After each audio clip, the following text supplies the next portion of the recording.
So, hey, welcome back for book 34.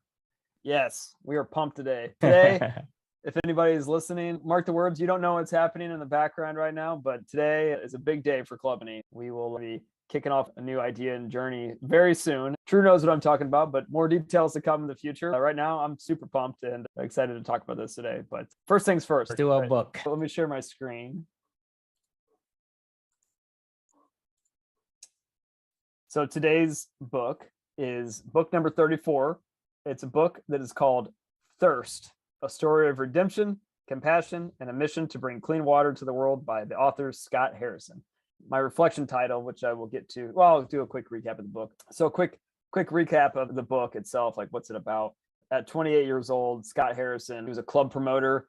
He wanted to be a musician at first, and then, eventually somehow he ended up like partying. He moved to NYC and he ended up just partying a lot, and he met a lot of famous people, and he ended up becoming a pretty well-known club promoter, which for him was pretty awesome when you're in your early 20s and you're hanging out with models and popping bottles all day long and doing drugs and staying out until 4 a.m. He thought he was living the life, right? Some people's mind, he may have. Eventually, like all things, when you go to excess, it wears out. And for Scott, it started to wear out when he was 28 years old, and he just wasn't feeling the nightclub scene anymore. They went on this trip down to I can't remember, it was Paraguay or Uruguay or some South American country for New Year's Eve. And I don't know, he started to have these thoughts about bigger things and wondering what his life was going on. And then right after that, when he came home, he accidentally ruffled the wrong feathers with somebody in his industry, and the guy threatened to kill him, and he was chasing him around the city. So he was kind of like in hiding. He told one of his buddies, like, his partner in the club promotion business, like, I just got to get out of here. I got to go lay low. So he called one of his friends that he had become friends with, an old musician friend of his that had a place in France. And he went to France and kind of lay low for a while to try to figure out what he wanted to do.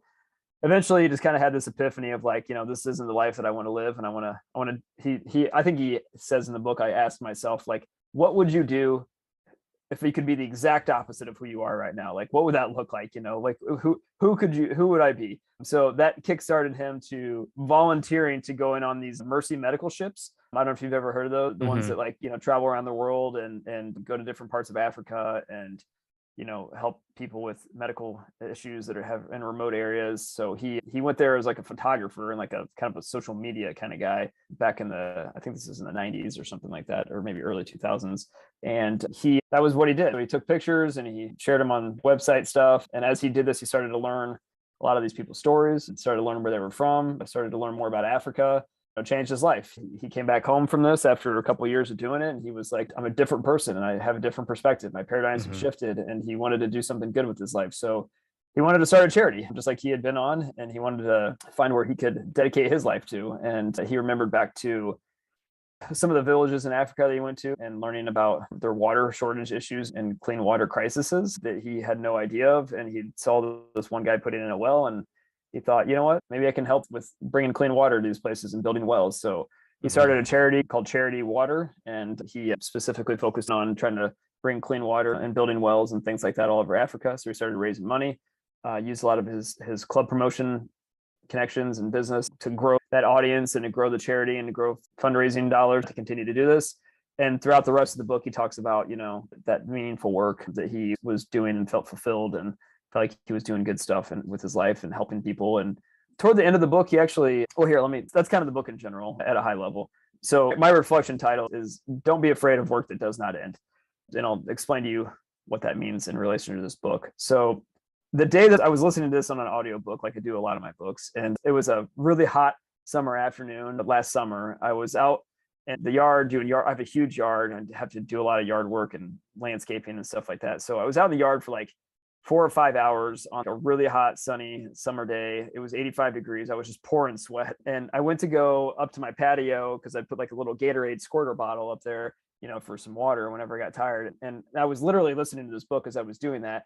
And I just was like squirting the Gatorade bottle into my mouth and watching the stream of water come down. And I was splashing it all over my face and spitting it out on the ground and chugging more and chugging more. I had this moment of, holy shit, I'm privileged. I'm listening to these stories of these people that have to walk 3 hours in Africa for a drink of clean water. The amount of water that I was squirting in my mouth is maybe all the water they have for the entire day after they walked 3 hours for it each way to be able to bring it back to their family. And I didn't even know that there was water shortages of things like this in the world.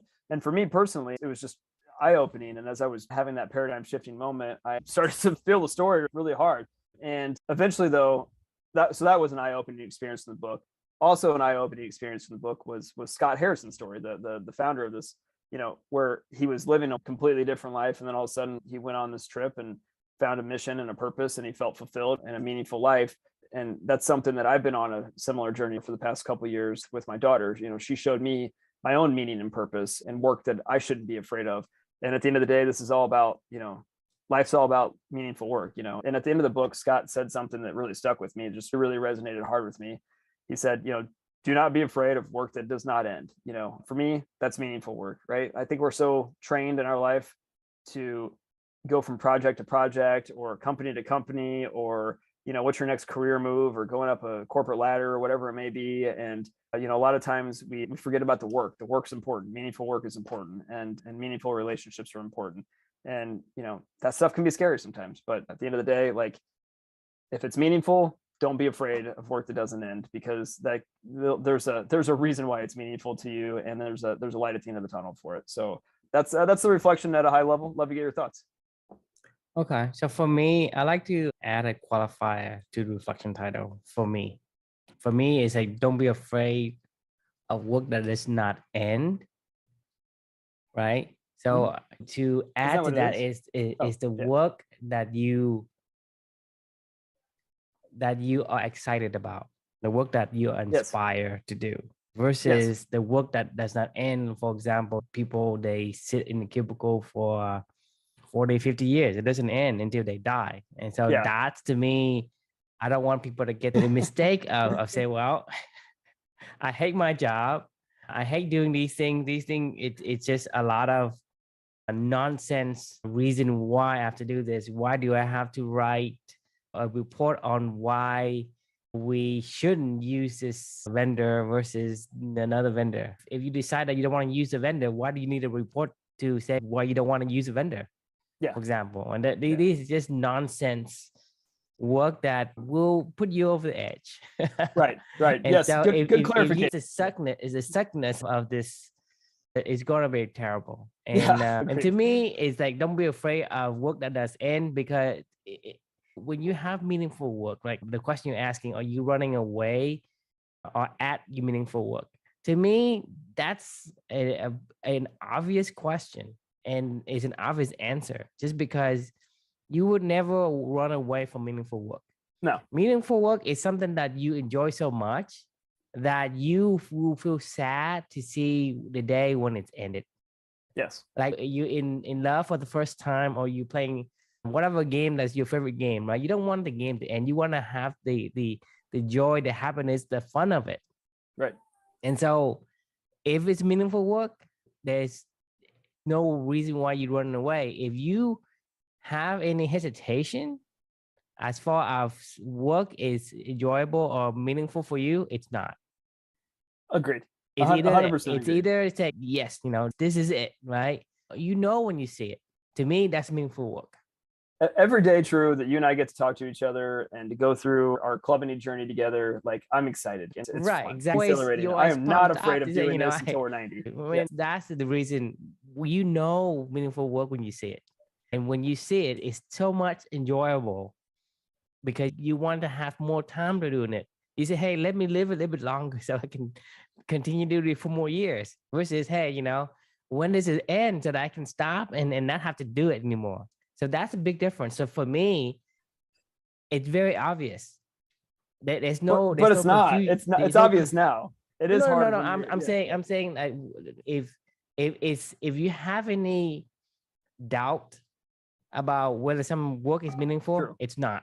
Like, I mean, our purpose at clubbing and what you and I are trying to do is to find balance in our own lives and to help others to discover balance in their own lives and to live a life of purpose. To find meaningful work, because what I do that I really like, I don't know, I spend every minute of it doing it. Right. I mean, you're going to have to try to drag me away from it. Say, hey, you need your sleep, you need your break, because I'm too addicted to the kind of things I do. So like I say, you know it when you see it. And if you 100%. have any doubt or you thinking, hey, is this meaningful work? It's not. And don't be afraid if you don't have that feeling yet either. Keep searching. That's what the point of the journey is. It's the point of the core values quest is that we have people go on. That's what the point of our own quest that we're on right now is to find what is that meaningful work? What is your purpose? What is your why? What is your motivation? What is all these things that all lead to meaningful work and meaningful relationships where you are energized by it? But if you're sitting in your office right now and you are going, well, shit, that's not me. That's not my job. That's not what I do. Like, I don't know how I could find that. Like, if you have to wonder, it's not. And so if you have to ask, if you have to tell yourself, don't be afraid of some work, then that's not the work that you want. You want to start looking for something else. Exactly. But you can find meaningful work, just like Scott Harrison found meaningful work, just like you and I found meaningful work for what we're trying to do. You can find meaningful work. It's just aligning your values and your purpose of what you want to do in this world with the art that you create and bring into this world. Like that, Scott is an artist with this charity water. If you listen to the book, he's so creative and innovative and trying new things, but he wouldn't do that stuff if it wasn't something that he really cared about. We wouldn't do the stuff that we're doing if it wasn't something that we really didn't care about, when he cares about this work, he thrives in it. That's why he's able to raise that much money. He thrives in this kind of environment. For him, it's valuable, it's meaningful for him. And so for me, is if you have to think about whether you're afraid of a work that does not end, if even that thought enters your mind about what you're doing, that's not it. That's my only advice to you. If anyone can take away anything from this episode is if you ask yourself, is this work I need to be afraid of? It's not. That's not it. Yeah. Because it's just a definitive, like there's no way I'm going to let this go, right? Whatever makes you thrive and make you grow, you have a knack for, you have a natural fit for whatever that is that you do, and that becomes meaningful to you. And when you do that, you have the energy and creativity to make even much better than anyone could imagine. And that's meaningful work. And I couldn't agree more. Not only that, like piggybacking on that of the concept of infinite work too, like helping people to find balance in their lives will be here long after you and I are gone. Like it's work that doesn't end, literally. Like it is an infinite game. Like helping humans to live a purpose-filled life is work that does not end. As long as humans are around, that purpose exists. So like it's my job will end at Salesforce someday. Like Salesforce will end someday. Like that's not my meaningful work. It's not work that doesn't end. And that's really the meaning for me of don't be afraid of work that doesn't end. Living a balanced life is work that will never end until we are gone. And then not only that, it'll continue on and helping other people long after we're gone. So like that's what work it is. Purpose it is mission. Right. It is meaningful work and helping to build meaningful relationships over the course of a lifetime and make your dent in the universe in that area and let the next person pick up the flag and the next group of people and build a culture around it, all that other stuff. That's what we can do. That's what Scott Harrison's doing with Charity Water. Like there will always be people that don't have clean water in this world. And even if they do, there's another problem that we can help with other people. Helping humans to live better lives is an infinite game, right? That is work that doesn't end. So that stuff is meaningful. And meaningful, it's going to have different meaning to different people. For Scott Harrison, bringing water to the people in Africa has meaning to him. It may not have any meaning to you, but some other stuff will have meaning to you. And for us, it's about living the life you're supposed to live is what we think of meaningful. But for you, could be different, right? For the readers out there, your meaningful work could be different. But that's the beauty of it. It's like everybody has their. You have to find that which is you're made for and do that and enjoy the work that never ends.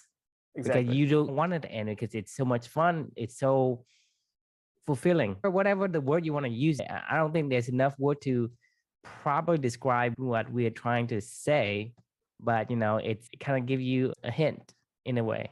True's favorite saying of a painter's got to paint and we're tacking on to right.